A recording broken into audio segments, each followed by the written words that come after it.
Hola, buenas noches a todos, bienvenidos de nuevo a este pequeño rincón del cinéfilo y muchísimas gracias por escucharme. Esta noche vamos a volver al mejor cine clásico para comentar una película de suspense. Para mí un auténtico thriller, uno de los más grandes thrillers que se han filmado jamás.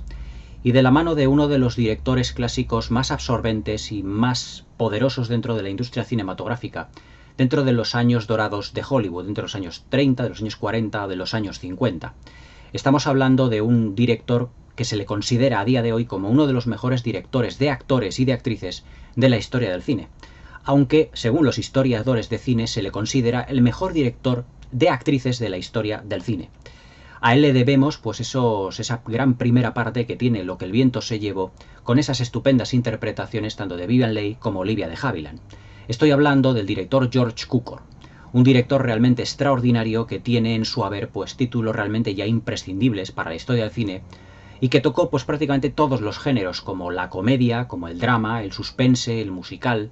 Estoy refiriéndome a películas como por ejemplo My Fair Lady de Audrey Hepburn, a películas como Historias de Filadelfia con Katharine Hepburn, James Stewart con Cary Grant. Estoy hablando de Ha nacido una estrella junto con James Mason y Judy Garland. La verdad es que la filmografía de George Cukor es amplia, extensa y realmente muy variopinta en lo que a géneros se refiere.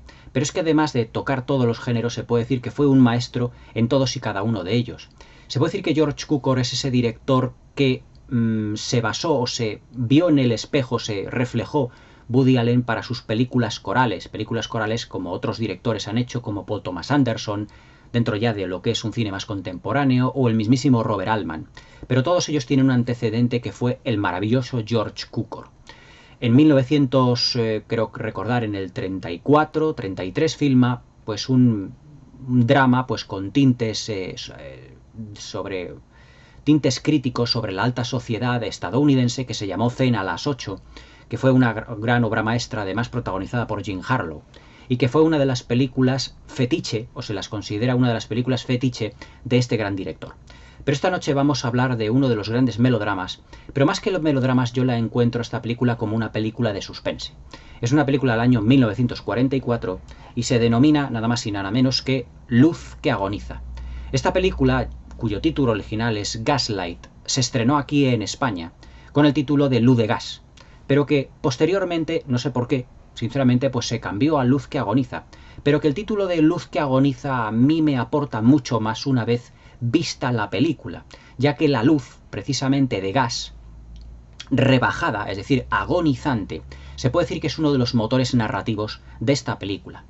Si, por ejemplo, en la anterior review os hablaba de Frank Darabont, que utilizaba en cadena perpetua los pósters de Rita Hayworth, de Marilyn Monroe y de Raquel Welch como motor narrativo para el paso del tiempo, se puede decir que para el paso no del tiempo, sino de las secuencias de una a otra, la atenuación o la reducción de la luz de gas, esa luz que va agonizando, por eso se reduce, digamos que es uno de los elementos narrativos y escenográficos más importantes de la película.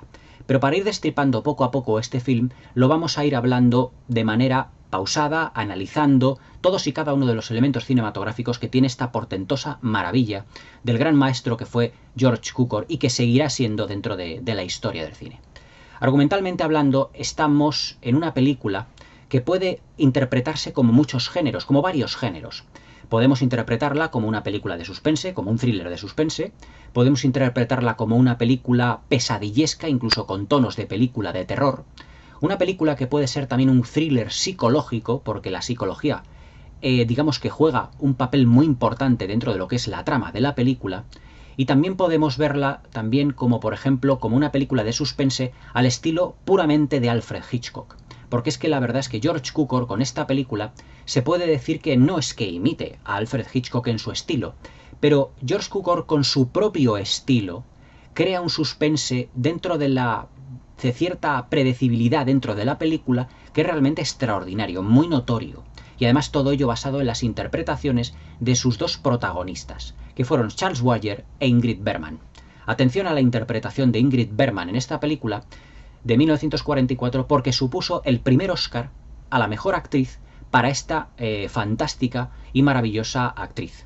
El primero de 3, es decir, el primero de prácticamente una de su maravillosa y extraordinaria carrera cinematográfica. El papel que hace Ingrid Bergman en esta película la verdad es que está lleno de matices de todo tipo, y además es que abarca múltiples emociones y sentimientos. El enamoramiento, pasa del enamoramiento, de la alegría, luego posteriormente el estupor, el miedo, incluso estando prácticamente como al borde de la locura. Y todos estos estadios emocionales y psicológicos, la verdad es que Ingrid Bergman lo interpreta de una manera absolutamente memorable y fascinante. Sobre todo George Cukor dirigiéndola, sobre todo en lo que se refiere a las miradas, a las poses y sobre todo a los gestos que tiene Ingrid Bergman. Las miradas, cuando ella roza prácticamente la locura, ya bien entrado el metraje, son absolutamente extraordinarias. Es decir, atención a la interpretación de Ingrid Bergman. Pero el resto de actores no se le queda a la zaga. Charles Boyer también interpreta realmente a lo que es el marido de Ingrid Bergman de una manera muy sólida. Todo lo contrario incluso que el que podríamos decir que cierra un supuesto trío amoroso dentro de la película, que es el actor Joseph Cotten, además uno de los amigos y actores fetiche también de Orson Welles, acordaos del Cuarto Mandamiento, de Ciudadano Kane, en el que Orson Welles, mejor dicho, en el que Joseph Cotten tiene un papel absolutamente relevante. Argumentalmente ya os digo que nos situamos en la Inglaterra victoriana, Inglaterra eduardiana aproximadamente, en el que una niña pues una niña pequeña, una niña pues tirando un poco adolescente, tiene que dejar pues lo que es la casa de su tía, una cantante de ópera muy famosa porque ella ha sido asesinada. Y además que ese asesinato se queda prácticamente sin resolver. Es decir, ella, pues siendo muy niña, viaja a Italia para convertirse, pues como su tía, en una gran cantante de ópera, o por lo menos lo intenta.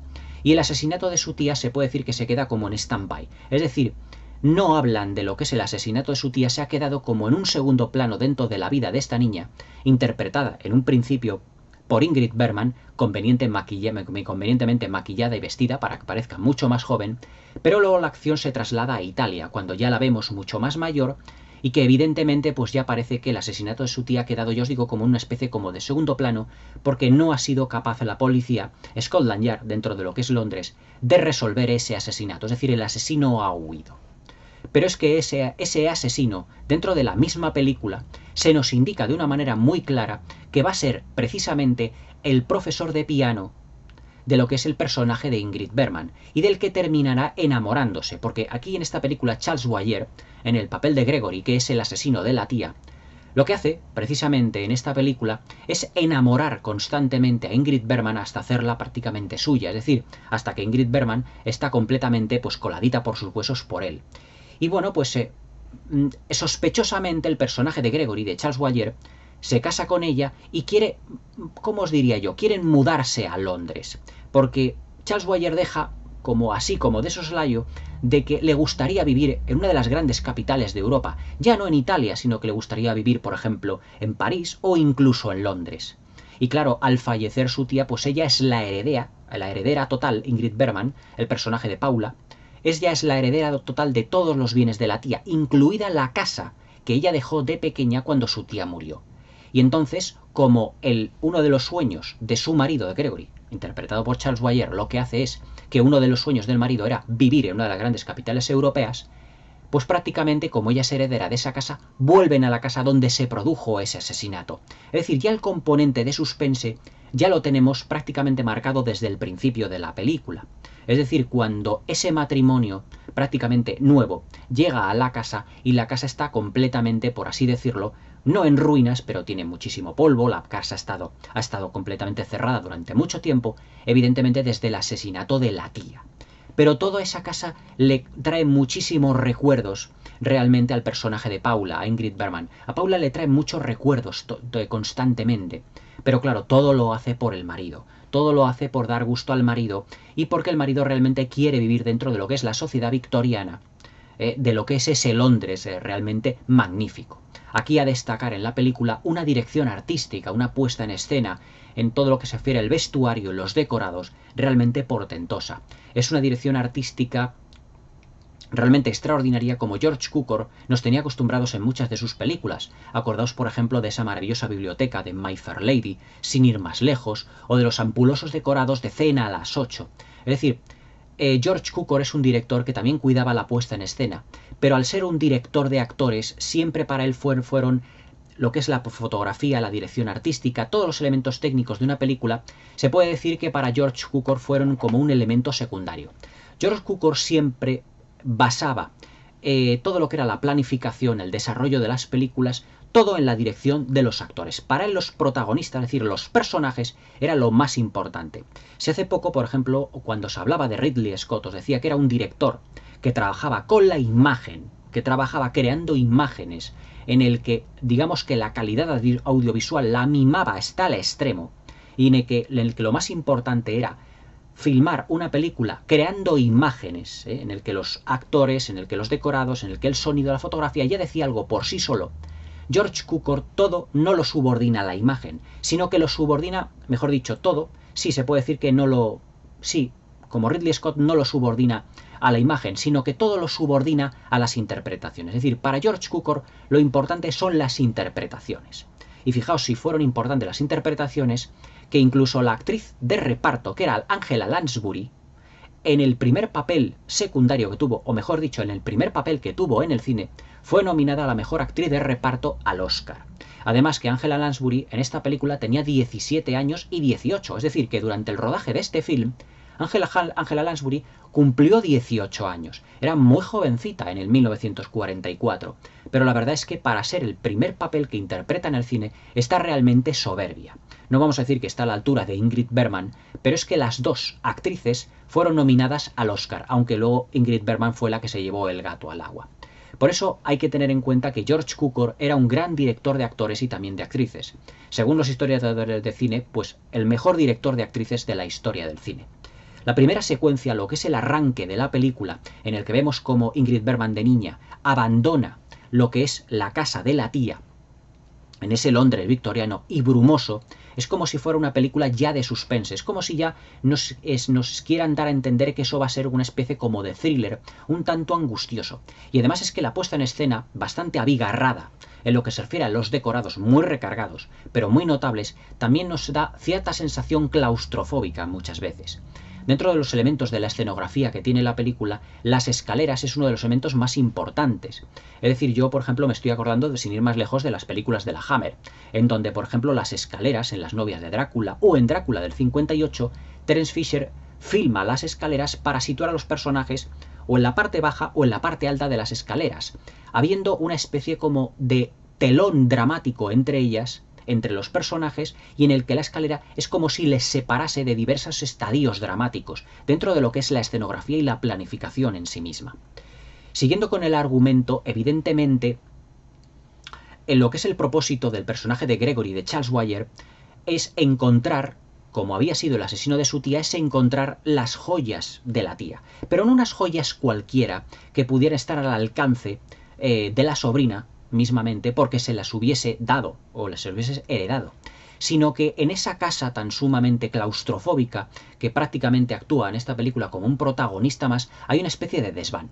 Y en ese desván, pues, realmente hay muchísimos elementos de la casa, como puedan ser cuadros, como pueden ser muebles viejos, pero que Charles Boyer, el personaje de Gregory, tiene que ir constantemente a ese desván para poder, pues, investigar a ver dónde están el resto de joyas que realmente guardaba la tía de Paula, la tía de Ingrid Bergman, y con la cual ella era pues prácticamente pues multimillonaria, por así decirlo, ya que era una famosa cantante de ópera en el que el personaje de Gregory se había obsesionado con ella, incluso siendo joven, porque en la película hay que diferenciar entre la edad de Paula, de Ingrid Bergman, y de Gregory, de Charles Boyer, que es bastante notoria. Es decir, Paula se supone que es una chica, digamos que de unos 20 años aproximadamente, pero Gregory Charles Boyer ya es un señor pues de unos 40 o 40 y tantos años, es decir, que conoció a la tía.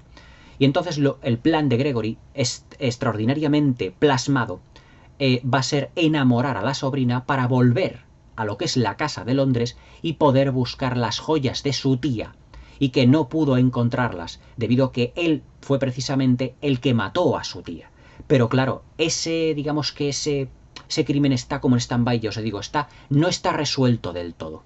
Y aquí es cuando entra en escena el personaje que formará el triángulo amoroso definitivo, que es el personaje de Joseph Cotten, que hace de comisario de Scotland Yard, y que empezará a atar cabos del por qué realmente Paula ha vuelto a Londres después de haber vivido mucho tiempo en Italia y se dará cuenta que efectivamente su marido pretende, digamos, llevarla al borde de la locura para que, pues, él perfectamente pueda por las noches investigar la casa, investigar el desván y por lo tanto dar con esas joyas secretas de la tía. Todo en un ejercicio de suspense, pues para mí realmente y absolutamente antológico. Es decir, lo que es la planificación en esta película, y ya entramos en materia dentro de lo que es la filmación pura y dura de George Cukor, dentro de lo que es el argumento, todo lo escenifica de una manera absolutamente, digamos, teatral, pero a la vez muy cinematográfica. Me explico. Esta película tiene orígenes teatrales, es decir, estuvo representada en el teatro y además, si mal no recuerdo, está basada en una obra de teatro de un tal Patrick Hamilton. Y además de que esta película tuvo pues una especie de primera versión británica, porque no hay que olvidar que esta película, Luz que agoniza, digamos que es un remake. En 1940 pues se realiza una película también de esta misma temática basada en la obra de teatro, cuyo protagonista es Anton Walbrook, que además ya os hablé de él pues cuando estuve pues hablando de la película de Max Ophuls, El placer, y que interpreta pues el papel de Gregory, exactamente el mismo papel que en esta película, en Luz que agoniza, interpreta Charles Boyer.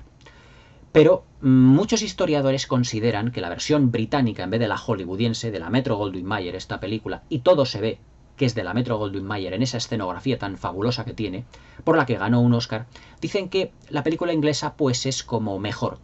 Yo he visto la película inglesa y he visto la película de George Cukor, la norteamericana, y la otra es, digamos, un poco más teatral, es más british, más británica.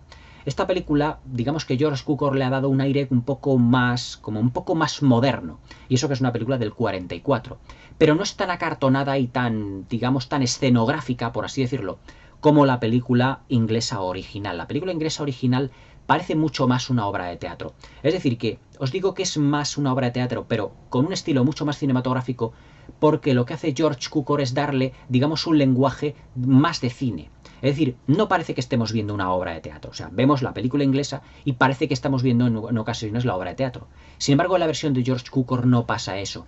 Parece que estamos viendo una versión muchísimo más moderna, en donde hay muchos más movimientos de cámara, en donde hay mucho más ir y venir y trasiego de personajes. Es decir, tiene mucho más movimiento esta película, es como más ágil, más dinámica. Evidentemente estamos hablando de la Metro-Goldwyn-Mayer dentro de los años 40.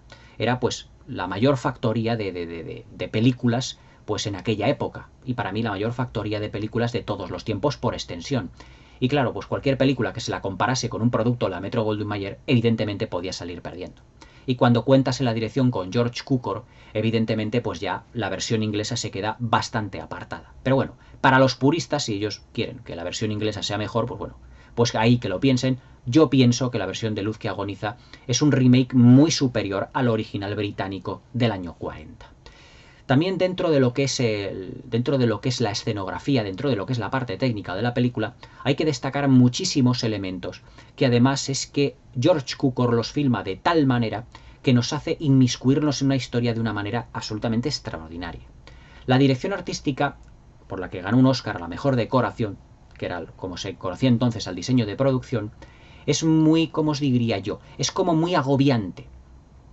Se podría decir que la película pues roza digamos, los tintes claustrofóbicos, porque es que además lo que es la ornamentación, la escenografía, es muy abigarrada, es muy recargada en todo momento. Es decir, dentro de la época victoriana, pues lo que eran los interiores de lo que eran las mansiones, lo que eran las casas victorianas, de la clase media alta y de la clase alta, pues tenían muchos elementos. Es decir, había muchas mesas, muchas sillas, muchos cuadros, por ejemplo, con todas las paredes recubiertas de lo que eran los papeles de flores. Es decir, y aquí pues George Cukor dentro de la escenografía pues lo ha formalizado de tal manera que muchas de las secuencias parece que los personajes se pierden en la escenografía.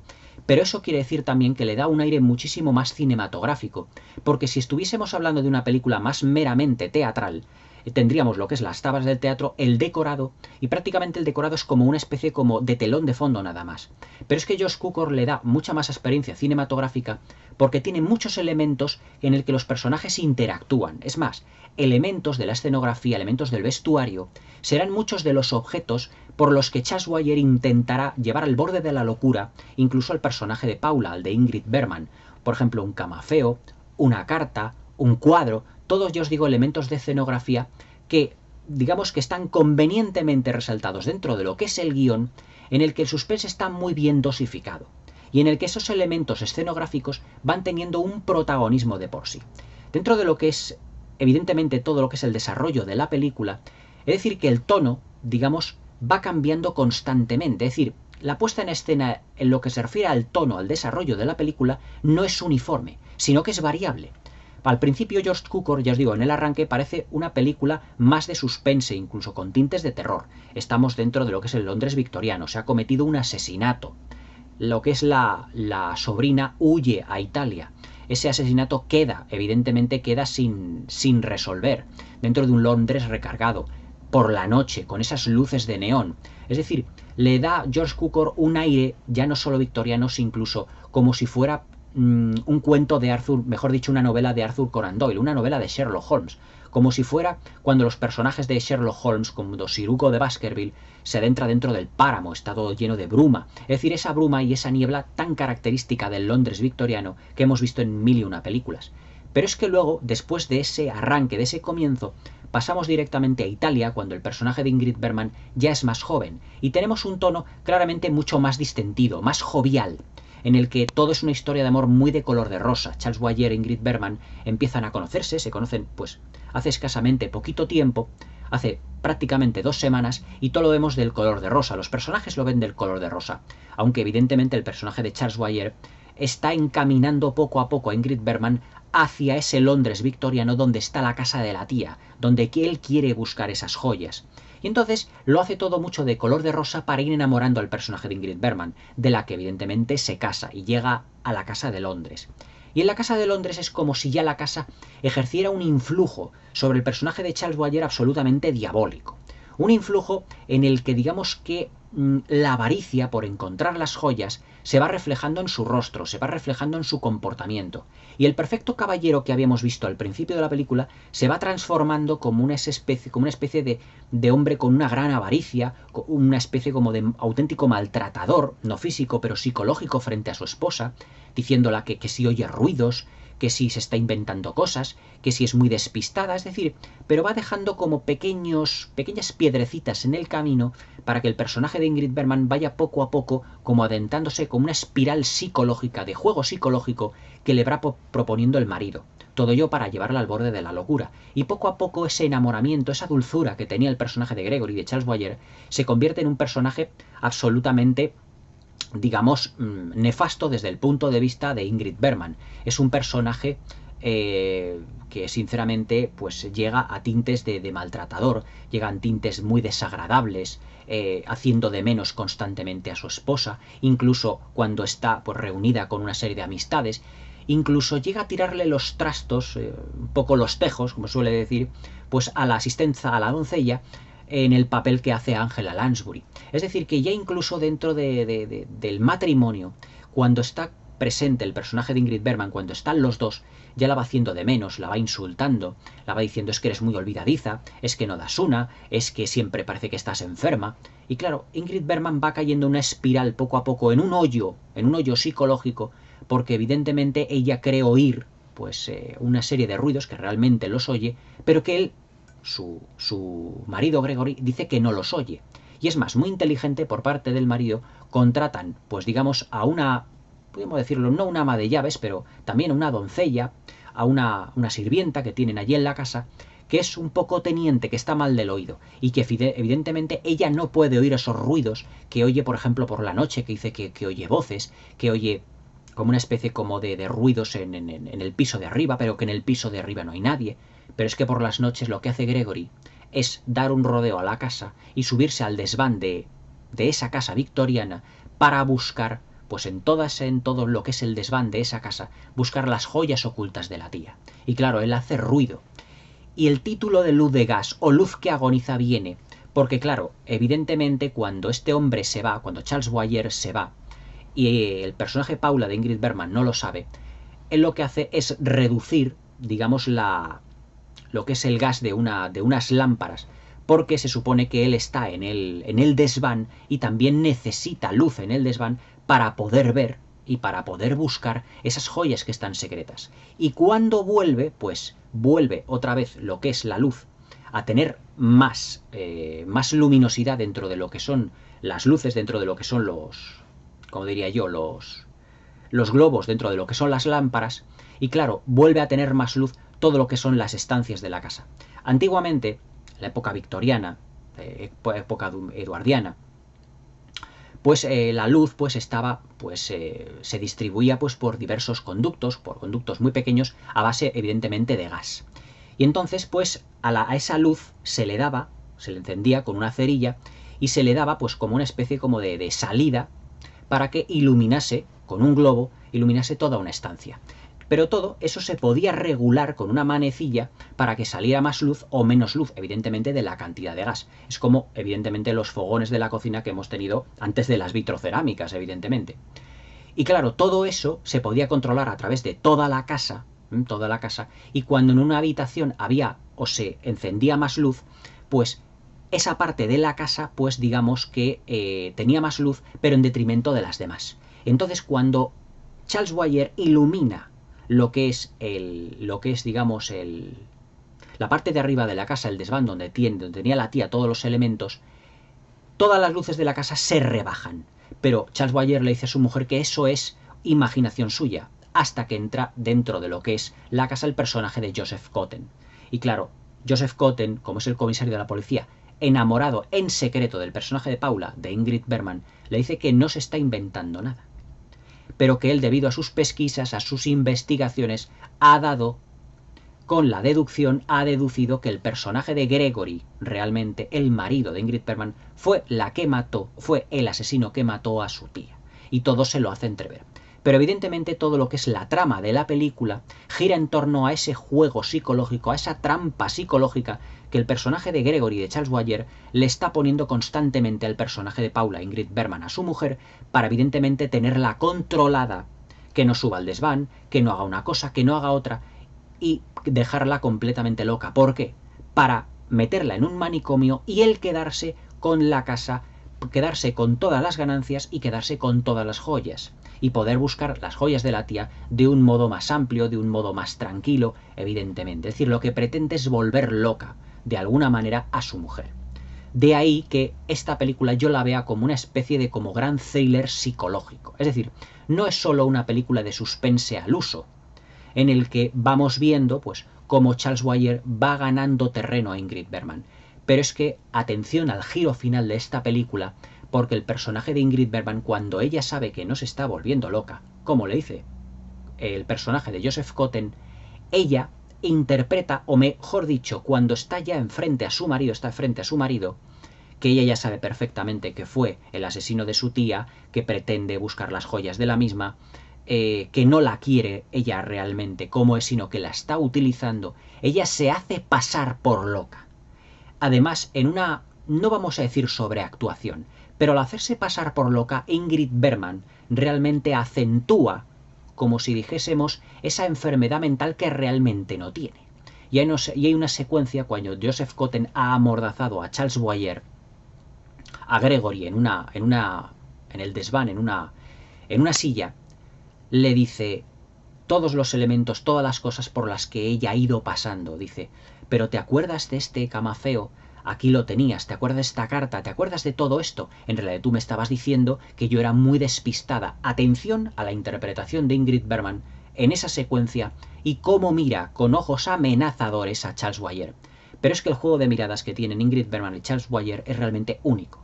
Porque aquí, cuando ya se destapa todo el pastel, Charles Boyer, y atención a cómo planifica George Cukor los primeros planos de los dos actores, en la mirada de Charles Boyer se nota el brillo de la avaricia, el brillo de la codicia, por esas joyas que está buscando, que ha conseguido encontrar, pero que evidentemente no va a poder utilizarlas para él vivir como le hubiese gustado. Pero atención también a la mirada de Ingrid Bergman, que ella dentro de su papel es como si interpretase a la loca que su marido quería, o que su marido la intentaba volver totalmente a la locura. Y entonces es cuando ella coge un cuchillo, cuando el marido le dice, por favor, acuérdate de lo enamorados que estábamos, desátame, por favor, para que pueda irme. Y ella coge un cuchillo y le dice, ¿No me estabas tomando por loca realmente? ¿No me estabas tomando por paranoica? Y evidentemente es que aquí cuando el miedo se apodera de Charles Boyer porque cree que puede apuñalarle, cree que puede matarle. Pero es que aquí es cuando Ingrid Bergman, cuando Paula y cuando Gregory dan rienda suelta a todo lo que son sus auténticos sentimientos en ese momento. El sentimiento de frustración de Ingrid Bergman por toda la utilización y toda la, ¿cómo os diría yo? Todo el manejo a la que le ha sometido durante bastante tiempo, pero sobre todo, evidentemente, el cambio de papel que tiene Charles Boyer al ya no tener que estar justificando el amor porque el amor ha sido algo forzado para él. Es decir, ha tenido una gran belleza como Ingrid Bergman y ni siquiera su belleza ha conseguido ablandarle el corazón, sino que el brillo de la codicia y de la avaricia ha sido más fuerte que la belleza de la más bellas de la más guapa de las mujeres realmente. Y tienen unos juegos de miradas en esta secuencia que son para recordar y que ya han pasado a la historia del cine. Este juego de planos contra planos, técnicamente hablando, tiene una fuerza interna realmente fabulosa, como los juegos de planos contra planos que tenían las grandes películas de suspense de Hitchcock. Por eso estoy diciendo que George Cukor en esta película realmente es como en muchas secuencias estuviésemos viendo absolutamente una película de Alfred Hitchcock, en el que el suspense está muy bien medido y en el que ese grado de locura transitoria que va teniendo Ingrid Bergman está muy bien dosificado a lo largo de los más de 100 minutos de duración de la película. Son exactamente, a ver si aquí lo pone, creo que no pone la duración aquí en la carátula del DVD. Sí, son 109 minutos. A lo largo de esa hora, casi 50 minutos, lo que hemos visto ha sido un claro ejemplo de cómo se puede dosificar el suspense en una película. Es decir, ya no solo con un arranque terrorífico claustrofóbico, sino que desde ese arranque, digamos, con tintes terroríficos y de suspense, de thriller de suspense, en el que tenemos un asesinato, evidentemente sin resolver, luego pasamos a una historia muy melodramática, de color de rosa. Pero como a medida que va pasando la película, se van desarrollando los personajes, George Cukor, como os he dicho, va cambiando el tono de la película. Del melodrama de amor, con tintes rosas, porque todo es de color de rosa para la vida de esta pareja, iba a decir joven pareja, por parte de Ingrid Bergman sí, de Charles Boyer no, como todo eso se va atenuando, mejor dicho, se va poniendo como más oscuro, más oscuro, más oscuro, hasta que al final de la película la tensión que hay entre ellos dos, entre Charles Boyer, entre Gregory y entre Ingrid Bergman, entre Gregory y Paula, realmente hay una tensión que se puede cortar absolutamente con un cuchillo. Aquí es cuando ya prácticamente ya no hay sentimientos. Y Gregory se puede decir que tiene en esa mirada, en la codicia, por intentar volver loca ya cuanto antes a su mujer, meterla en un manicomio, y además que se lo va diciendo como a cuentagotas. Dice, porque yo conocí a tu madre y ella también estaba loca y tú terminarás igual. Y claro, pues ella, pues evidentemente, pues cree que está enferma, cree que se está volviendo loca, su mirada está como muy huidiza y además es que tiene unos gestos que parece una persona con una enfermedad mental importante. Tiene gestos bruscos, se comporta de una manera más abrupta. Es decir, todo lo que es la interpretación de Ingrid Bergman en esta película es absolutamente magistral. Además que la gestualidad, las miradas, es algo que está muy estudiado por parte de la actriz sueca. Y además es que Ingrid Bergman, para la preparación de este personaje, estuvo visitando además bastantes clínicas psiquiátricas y veía el comportamiento de personas con esquizofrenia, con personas con esquizofrenia paranoide y todo esto, con alucinaciones, y le podemos ver que casi al final de la película es como si su personaje ya estuviese o como si se hubiese perdido completamente la cordura. Pero el personaje de Joseph Cotten es como una luz al final del túnel, como una luz que le va diciendo, es que usted no está loca, ni muchísimo menos. Por supuesto, por nada. Y le va diciendo, pero se da cuenta como, oye usted esos ruidos, y dice, claro, absolutamente, claro que los oigo. Y es cuando ya Ingrid Bergman se libera de esa carga. Cuando Joseph Cotten fuerza lo que es el escritorio del marido y ve una carta que le había dicho Gregory, le había dicho Charles Boyer a Paula, Ingrid Bergman le había dicho, dices que esa carta te la imaginaste tú, cuando la carta existe físicamente. Es decir, todos los elementos por los cuales, esos elementos, ya os digo, de la escenografía, que los había utilizado el personaje de Charles Boyer, de Gregory, para volver poco a poco loca a Paula, todos esos se van viendo de que eran trampas que iba colocando para que el personaje de Gregory pudiese tener tiempo para él y para buscar las joyas en el desván de la casa de la tía, en el desván de su casa. Por lo tanto, yo os digo que todo eso es un pastel gigantesco que tiene que ir descubriendo. Aunque para mí, si os digo la verdad, tiene un punto esta película que al estar basado en una obra de teatro y al no poder meter muchos personajes, evidentemente, hay cierto grado de previsibilidad. Y esa previsibilidad, evidentemente, es que sabes que el personaje de Gregory, de su marido Charles Boyer, fue realmente el que mató a la tía y fue realmente el que pretende volver loca a la sobrina. Pero puede darse el caso de que en la narrativa tan perfecta que tiene George Cukor, al principio podamos dar a entender o intuir que efectivamente el personaje de Ingrid Bergman puede tener, digamos, ciertas reminiscencias de locura. Pero claro, hay cosas y elementos en la película que están tan bien escenificados y también planificados que nos dan a entender que Gregory, sin decirlo, que él es el absoluto asesino. Es decir, todo lo que es la narrativa de George Cukor tiene un cierto grado de perfección. Una perfección narrativa que además fue puliendo a lo largo de los años. Ya no solo en las películas de los años 40, My Fair Lady, se puede decir que tiene una narrativa perfecta, es una película que no deja cabo suelto en lo que es la manera en que está plasmada la puesta en escena, lo que es la manera de contar la historia. Pero en esta película ya los elementos de la escenografía, los elementos, digamos, del vestuario, los elementos de lo que son los decorados, las interpretaciones, todo forma como una especie de cómodo, todo indisoluble, como una especie como de gran bola, de todo indisoluble, en el que todo no puede, o sea, hay, ¿cómo os diría yo? Me da la sensación de que todos los elementos de la película son absolutamente indivisibles, es decir, todo funciona, todos los elementos funcionan como un todo. Y que además ninguno de ellos puede perderse dentro de la película porque todo está funcionando como un auténtico mecanismo de relojería en la película y que nada quede como un cabo suelto. Es decir, todos los personajes tienen su presentación, su desarrollo, todo lo que es el cierre de los personajes es absolutamente memorable.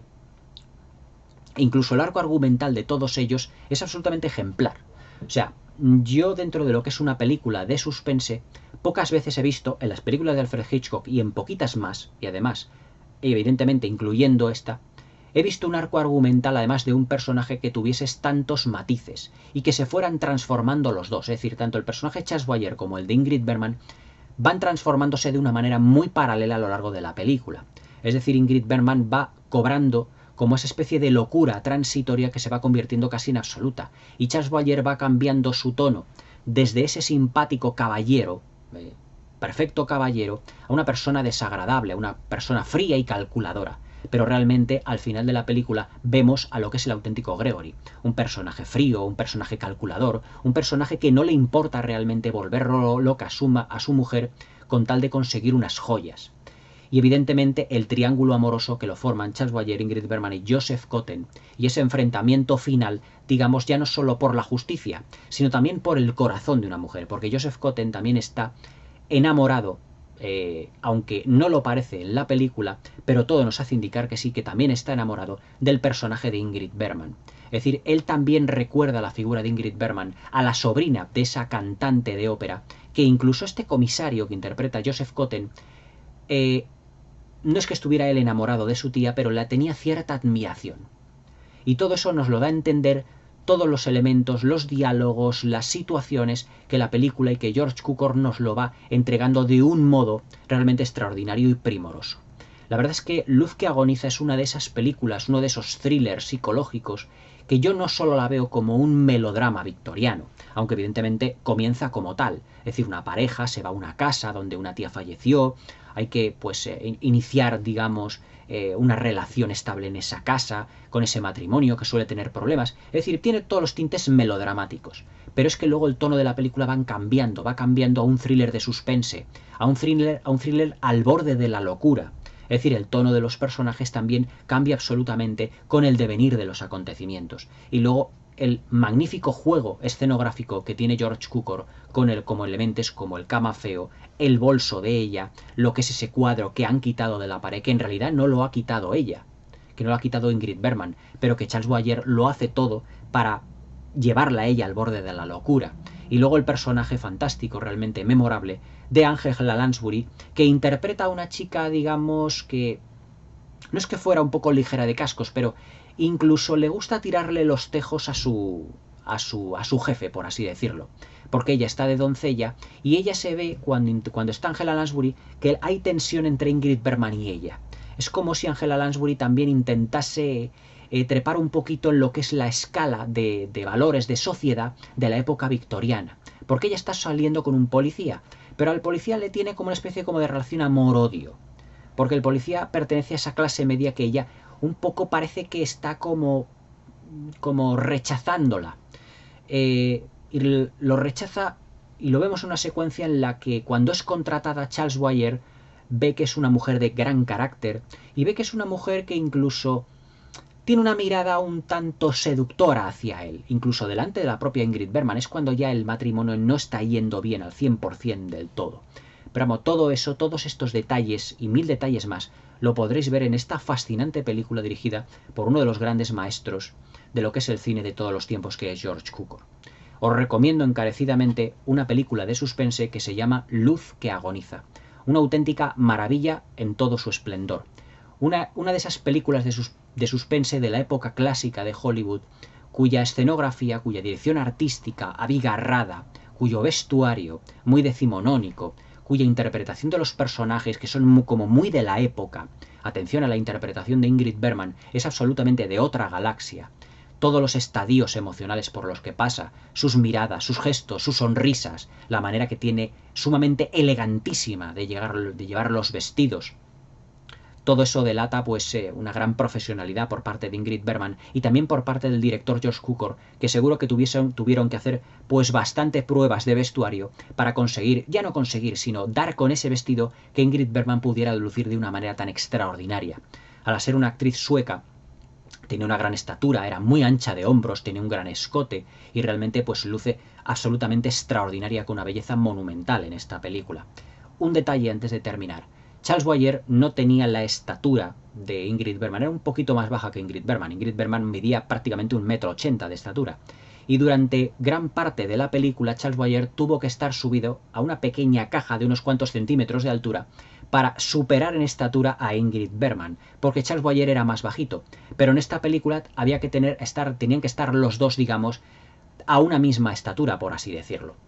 Y la verdad es que hay veces, y permitidme la anécdota, en muchas de las secuencias rodándola, Charles Boyer, que además era un fantástico actor francés, tropezaba mucho con la caja, lo que hacía a Ingrid Bergman que se estuviese riendo constantemente, y se convirtieron en grandes amigos. Es más, luego filmaron más películas juntos posteriormente. Pasa que ahora no me acuerdo de los títulos. Pero bueno, ya cuando me acuerde y eso ya los comentaremos dentro de aquí a lo largo de la vida del canal.